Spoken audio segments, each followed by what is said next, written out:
Auchy en haut, Valérie Damido en bas. Qu'est-ce que tu veux faire avec ça? Hein, regarde, regarde, regarde! Voici en deux noms comment Élodie Pou se présente à son public. L'humoriste, ancienne animatrice périscolaire, a ouvert récemment la nouvelle saison culturelle du Théâtre Milandi à Luçon avec son dernier spectacle, Le Syndrome du Papillon. Un retour aux sources pour l'artiste de 39 ans qui jouait ce soir-là dans une salle comble où elle a commencé l'écriture de son tout premier spectacle, Le Syndrome du Playmobil, lors d'une résidence en 2013.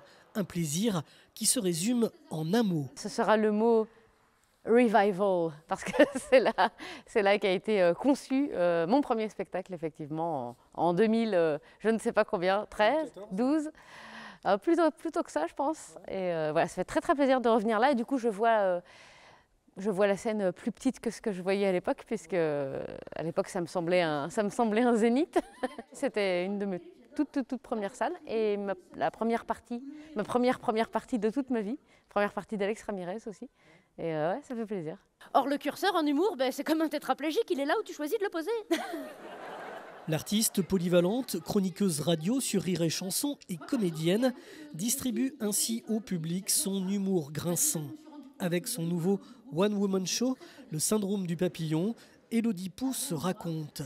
Dans ce stand-up énergique dans lequel on retrouve une ribambelle de personnages plus ou moins ravagés, elle dévoile son parcours qui l'a conduit de la cour de récré à la scène.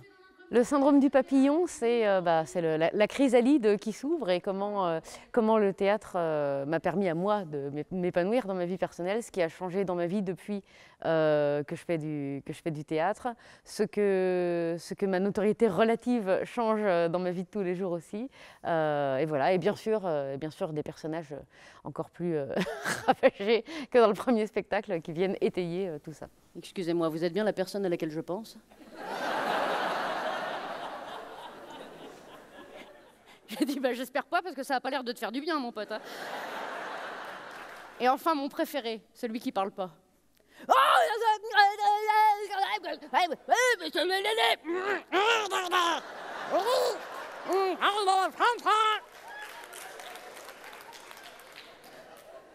Tu sais pas s'il t'a reconnu ou s'il s'est fait un AVC? Le syndrome du papillon aborde également avec dérision sa notoriété grandissante. Scène, télé, radio, l'humoriste corrosive et déjantée est sur tous les fronts. En quelques années, Élodie Pou a su trouver sa place dans la profession. D'ailleurs, quel regard porte-t-elle sur sa carrière? C'est cool. Je m'amuse bien. Moi, j'ai toujours dit que j'avais envie de toucher à tout, parce que j'ai commencé quand même assez tard ce métier. Donc j'ai toujours dit, moi, je veux tout faire. Je veux faire de la radio, je vais essayer la télé, je veux faire un maximum de trucs possibles, écrire un livre, jouer dans une pièce. J'accepte tous les challenges. Si ça me fait envie, que j'ai le temps et que le projet me correspond, j'accepte beaucoup de choses. Et je l'ai fait, et ça me plaît, et ça marche bien, donc c'est super. Alors la famille Ingalls, on les aime. Hein, on les aime globalement, on les aime individuellement, mais, et ça c'est très bizarre, pour rien au monde on voudrait être l'un des membres de cette famille. No, no, no.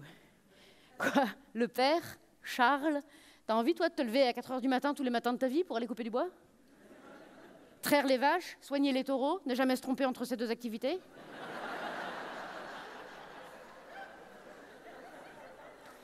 Caroline, il n'y a pas beaucoup de lait aujourd'hui, oui. Un humour décapant, aussi bien manié avec douceur et gros sabots à la fois, qui fait l'identité de l'artiste qui a de nombreux projets professionnels, mais aussi personnels. Élever un enfant, rénover une maison. J'ai un livre qui est en vente, qui s'appelle La minute non éducative d'Élodie Pou, qui est un recueil des pastilles que j'ai fait pendant 2 saisons sur Rire et Chanson. Et puis voilà la série que je tourne actuellement, parce que c'est une série, et les 2 spectacles qui tournent en même temps tous les 2, donc déjà c'est bien. Élodie Pou a incontestablement séduit cette soirée-là le public du Milandi et compte poursuivre son succès sur les planches avec près de 145 dates dans toute la France jusqu'à l'été 2022.